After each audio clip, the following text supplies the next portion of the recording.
Coming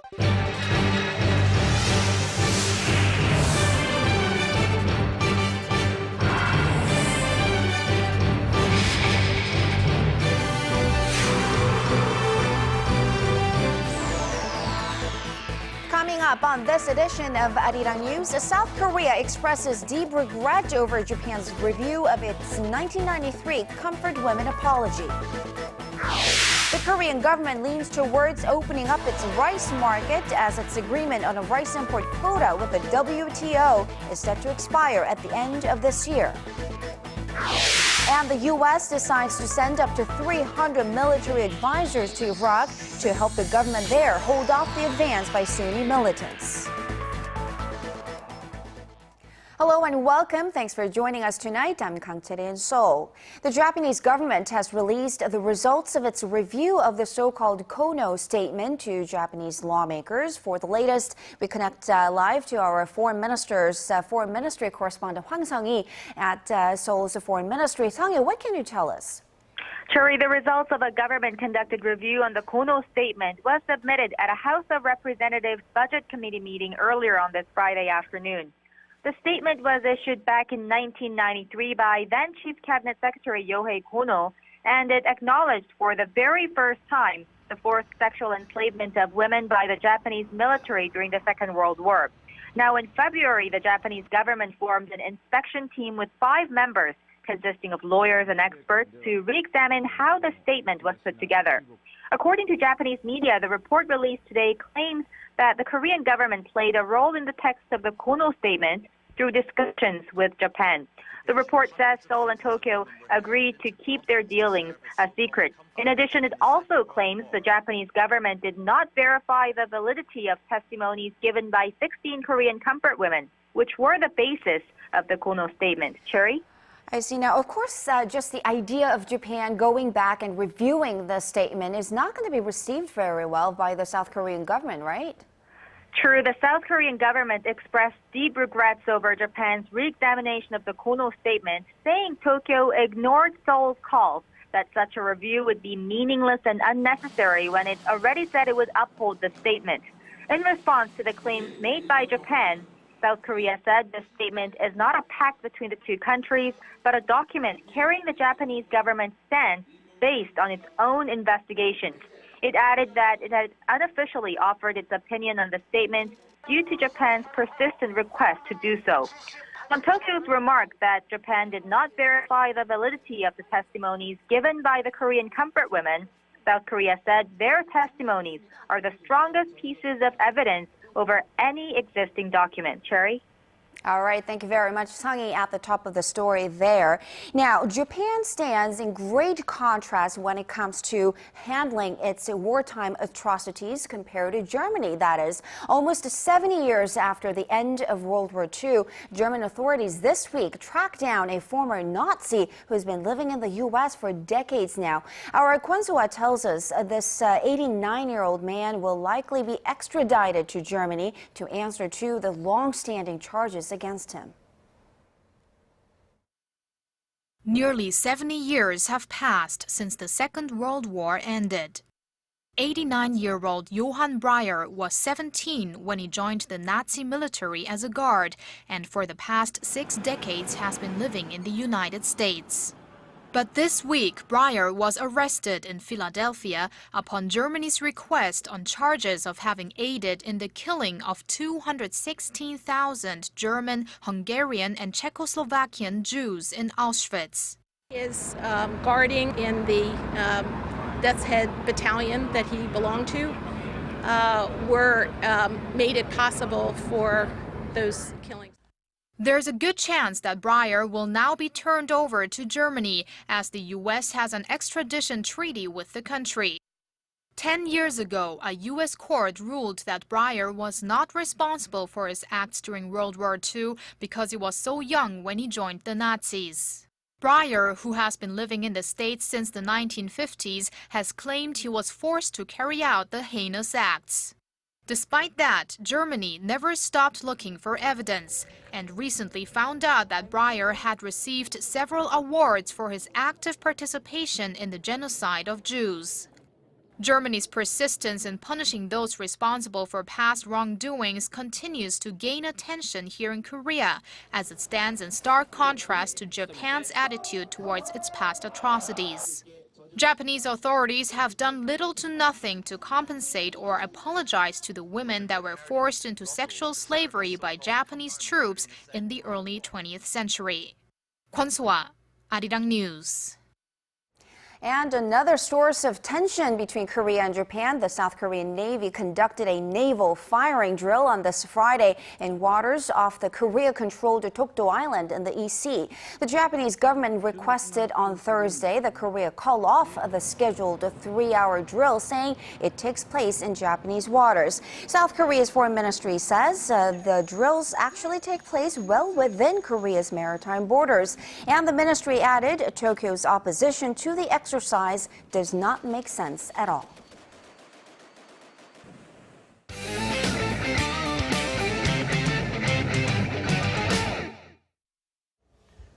Happy Friday, everyone. The good thing about the weekend is that we can now watch the World Cup games morning or night without worrying too much about how we'll make it to work the very next day. In Thursday's action, Uruguay's Luis Suarez was the star of the night, scoring 2 excellent goals in the South American side's 2-1 victory over England. The English side, suffering their second straight defeat, stand on the brink of elimination now, needing Italy to do them a favor to have any chance at all. Suarez is well known to Korean fans here too, as it was his 2 goals in the second round of the 2010 World Cup, which sent Korea packing. Also note that he finished the South American qualification phase for Brazil as a top scorer with 11 goals. England's Wayne Rooney scored his first goal in Brazil in his 3rd World Cup, but an overall lackluster performance from England ensures they stay rooted on 0 points after 2 games. Now, elsewhere in Brazil, Japan and Greece each had chances to win the game, but it finished 0-0 with Greece a man short for most of the match after being sent off. On the other side, Colombia may now focus on their strategy for their round of 16 as they remain atop the group, beating Côte d'Ivoire 2-1. With that said, let's take a look at where the teams stand in their groups a week after the World Cup kicked off.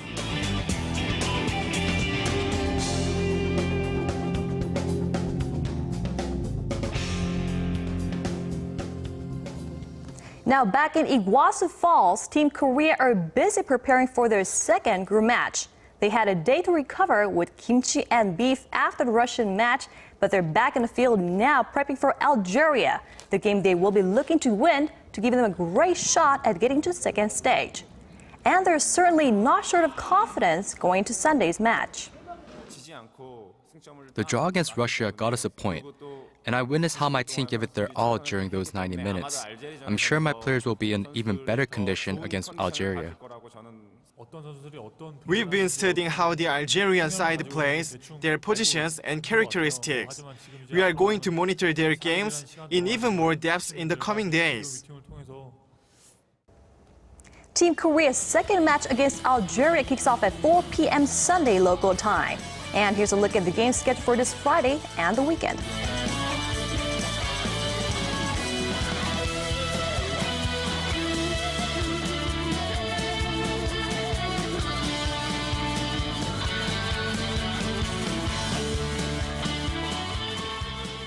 Now we've all got our own ideas about who will win and who will lose in these World Cup matches.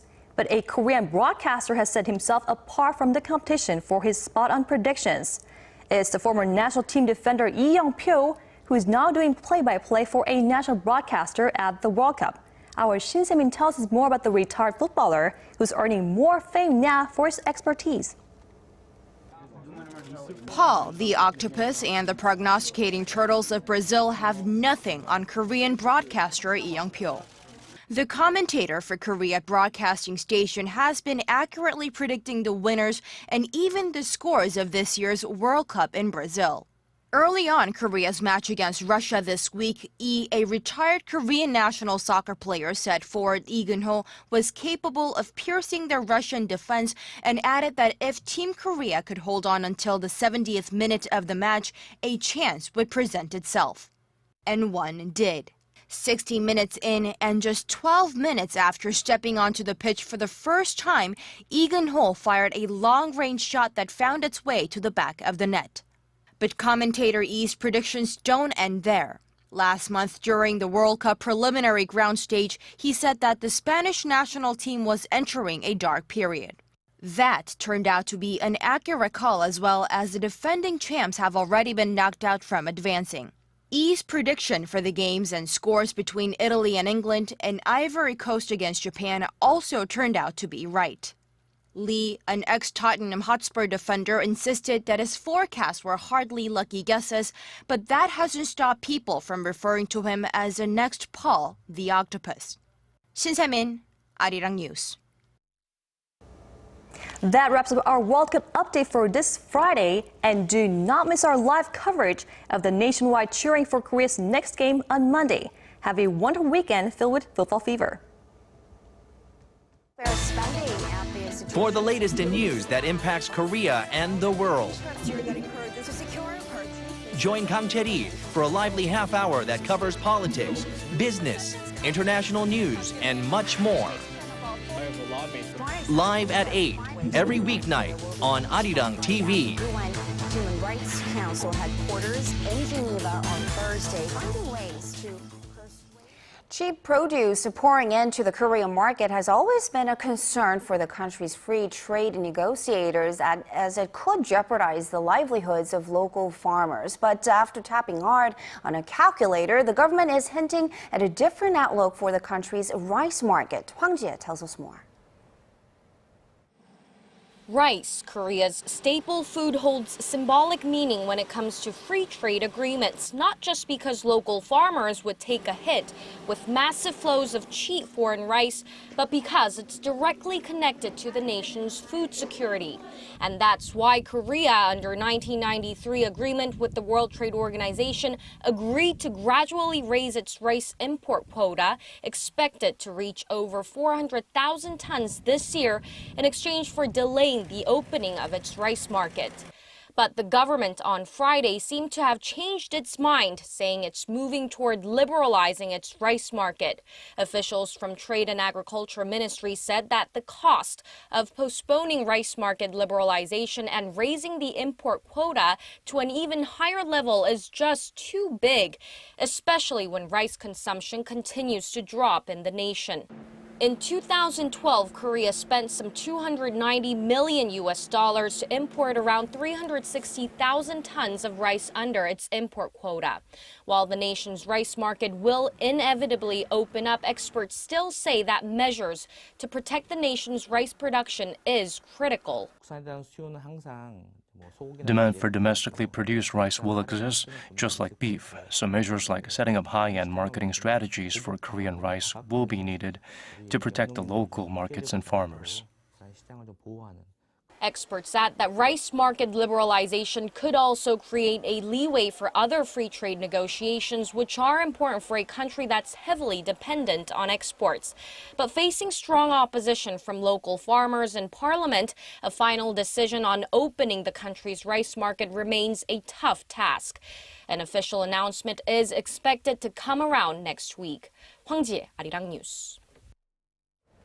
Singer Psy has another hit on his hands. His latest song, Hangover, has made it to 26th on the Billboard Hot 100 list, boosted by the tens of millions of views its video has racked up since being released only 2 weeks ago. The Billboard honor holds a special meaning, too, as it makes Psy the very first Asian entertainer to crack the top 30 with 3 different songs. Gangnam Style, of course, and Gentleman also earned that distinction. The world star spoke out about this ranking on Twitter, as you can see right there, thanking his fans. A green dinosaur with huge innocent eyes and magical powers is Korea's favorite animation character, according to a joint survey conducted by 3 local cartoon networks. It's Dooley the Little Dinosaur, whose staying power dates back a generation. Dooley debuted in comics in 1983, the brainchild of one of Korea's top cartoonists, Kim Soo-jung, and was turned into a television animation series 4 years later. Perhaps surprisingly, the character known as as the children's president here in Korea. Pororo, the little penguin, came in second in the survey, followed by transformation card, Tobot, and Larva. Changing views on marriage among Korean women these days. 4 out of 10 women in Seoul say they consider marriage an option and not a requirement. But only 28% of their male counterparts said it was an option. And this survey by the Seoul Metropolitan Government shows that Korean women, or women in Seoul at least, are getting married late as well. The average age at which Korean women in Seoul get married came in at 30.4 years last year, up almost 5 years from 20 years ago. Nearly half of Seoul women aged between 25 and 39 were single as of 2010, up from about 20% in 1995. And it's time now to get a recap on the week's domestic headlines. Our Yurian is here with us. Good evening. Let's go straight in and take a look at the Joseonilbo, which is hosting a bicycle expedition for anyone who wants to trek across Eastern Europe and Asia, and that's to promote peace and cooperation in the region. Now, this follows President Park Geun-hye's comments earlier this year, where she proposed a vision of expanding economic cooperation in Eurasia. Now, this is a 15,000-kilometer ride for 100 days starting in mid-August, and as you can see here on the map, it begins from Berlin to end in Seoul. Now you see Poland, Latvia, and also the Red Square in Moscow, all the places that the bikers will pass through during their trip. Now, staying in the same story, the article here has posted some words of encouragement from key political figures. You see here Foreign Minister Yoon Byung-se, who says that he hopes a ride can play a leading role in opening up an era of Eurasia and unification. Now, next to him, you see Seoul Mayor Park Won-soo, who also says he applauds the passion of those taking part in the expedition as it raises hope for a peaceful unification of Korea. Now, 3D printing is being billed as the next big thing in the tech world, and the possibilities surrounding the technology just seem endless. The headline here from the Merit Business reads, "Artificial ear fruit-flavored jelly all mine with online blueprint." Now, the paper talks about how anyone can now customize their own products by creating an online blueprint, which when sent to a company makes the products. Now, they've already created a 3D replica of Vincent van Gogh's ear made of living cells, for instance, as you can see here, by using a biological material from a living relative. They've also made edible items like this jelly seen over here. Now, analysts say that accelerating technology could herald in an era of 4D printing, which the paper says can create objects that react to changing external conditions. Tires that transform for a better grip in case of rain or snow are an example of what can be done with 4D printing. Now, that does it for this week's look at some of the eye-catching stories from the Korean press.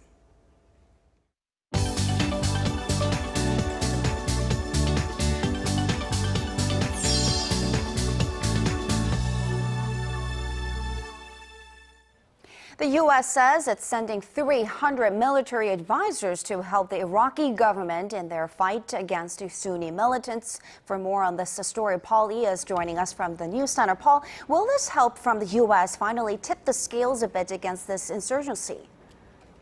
Well, the U.S. is stepping into Iraq once again, but this time a little differently. President Obama said these hundreds of advisors won't be on the front lines, and there's still no word if the Iraqi army will get that requested air support. Instead, Obama said the U.S. was prepared for targeted and precise military action, but insisted there was no military solution to the crisis. Our Connie Lee has more. Washington is extending a much-needed helping hand to Iraq. The U.S. has decided to send about 300 military advisors to help Iraqi troops fight off insurgents. This nearly 3 years after President Barack Obama pulled the last U.S. troops out of the country. President Obama made it clear, though, that the help this time around will not be in combat. American forces will not be returning to combat in Iraq, but we will help Iraqis as they take the fight to terrorists who threaten the Iraqi people, the region. In a briefing at the White House on Thursday, Obama also stressed the need for Iraq's government to be more inclusive. It is clear, though, that only leaders that can govern with an inclusive agenda are going to be able to truly bring the Iraqi people together and help them through this crisis. Meanwhile, the United States will not pursue military options that support one sect inside of Iraq at the expense of another. He added that the U.S. is not in position to choose Iraq's leaders. But citing support from the U.S., some political leaders in Iraq are calling for the prime minister to be replaced. Nouri al-Maliki has come under fire for his sectarian policies, favoring Shiite interests, and is widely blamed for the spiraling Sunni insurgency.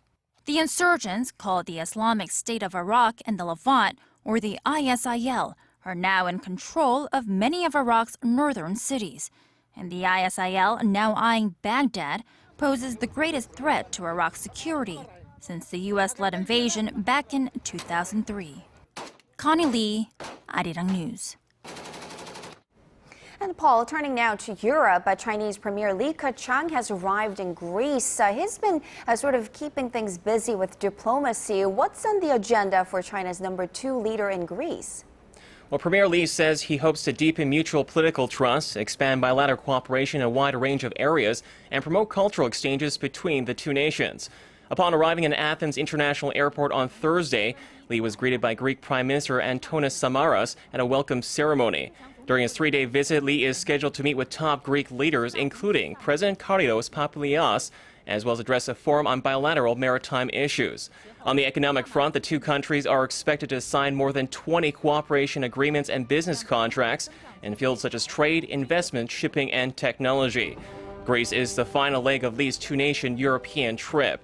He had visited Britain earlier this week, where he witnessed the signing of cooperative deals worth over $30 billion. Now, the Turkish government says the number of Syrians in refugee camps and other cities has reached over 1 million as, of course, this bloody conflict in Syria rages on. Why is Turkey seeing such a huge influx of these refugees? Well, for the millions of civilians caught in Syria's civil war, they don't have much choice. Looking to the east, Iraq, as we just saw, is suffering from its own violent crisis. Turkey, meanwhile, shares a 900-kilometer border with Syria towards the north. The Turkish government has also been among the fiercest opponents of the Assad regime and provides free education and medical services to Syrian refugee families. Ankara has often seen Syria's 3-year-long conflict spilling across its border, with mortar shells exploding on its soil and causing civilian deaths. However, it continues to maintain an open border policy for refugees fleeing the conflict. We have 22 camps, and each of them has a population of 35 to 40,000, like a small town. It has been 4 years, and 218,637 refugees are sheltering at camps. Many others are housed in cities. Our assessments show that the number of Syrian refugees in camps and in the cities has reached 1.05 million. Prime Minister Tayyip Erdogan has also announced that Turkey would dispatch up to 100,000 tents along with food and medical supplies to the Iraqi city of Arbil to shelter Iraqi Turkmens. Erdogan said that humanitarian aid would be part of a Turkish delegation being sent to the region. And finally, Paul, the U.S. Centers for Disease Control and Prevention says scientists at government labs may have been exposed to live anthrax due to a lack of safety measures. Do officials know how many people have been infected? The CDC said on Thursday that as many as 75 scientists may have come into direct contact with the deadly bacteria. But they did reassure that the risk of infection was very low and there was no danger to the general public. The potential exposure occurred last Friday after researchers working in a high-level biosecurity laboratory in Atlanta, Georgia, failed to follow proper safety procedures. Samples of the deadly anthrax bacteria were accidentally transferred to another lab before inactivating them. The agency has begun contacting those who may have handled the anthrax without wearing adequate protective gear. The CDC says no employees have shown any symptoms, but cases of illnesses have been documented some 60 days after exposure. The 75 scientists are now undergoing intense antibiotic treatments and anthrax vaccinations. The CDC is conducting an investigation into the incident and said disciplinary measures would be taken if warranted. Cherry? All right, Paul, thank you very much for those reports, and we'll see you back here in just about 2 hours.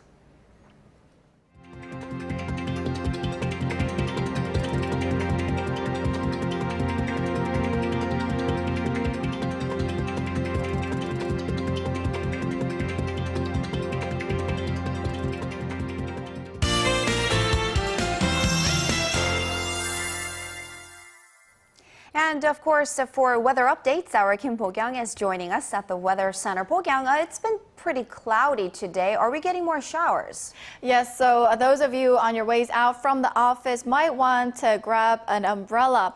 Well, up to 20 millimeters of precipitation is forecast for the central regions through later tonight, and this rainfall is a result of a low pressure trough.